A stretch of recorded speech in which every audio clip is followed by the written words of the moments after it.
নমস্কার, শুভ নববর্ষ।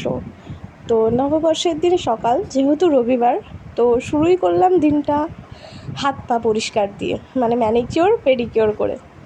তো একটু গরম জলে নুন, লেবু আর শ্যাম্পু দিয়ে হাতটা কিছুক্ষণ চুবিয়ে রাখলাম। তারপর ম্যানিকিওর করে মাথায় একটু দই লাগিয়ে রাখলাম, যাতে চুলটা একটু সফট হয়। তারপর দেখো, একটা ক্রিম কিনেছি, ল্যাকমির রেডিয়েন্ট ডে ক্রিমটা সত্যি খুব ভালো, মানে আমি ফার্স্ট টাইম ইউজ করছি এটা। কিন্তু এত সুন্দর ক্রিমটা, একটুও অয়েলিনেস নেই, চিপচিপেপন নেই, কিচ্ছু নেই। তারপর খেয়ে নিয়ে বিকেলে রেডি হচ্ছিলাম, একটা গ্রুপ মিট ছিল তাই। তো একটু হালকা মেকআপ করে, কারণ যা গরম, ভেবেছিলাম শাড়ি পরবো, কিন্তু গরমে আর পরতে পারিনি গো। তারপর চলে গেলাম সেই গ্রুপ মিটেতে। তো সেখানে দেখো, সবাই খুব মজা করছিলেন। তো এইভাবেই আমার দিনটা কাটলো। চলে এলাম বাড়ি, টাটা।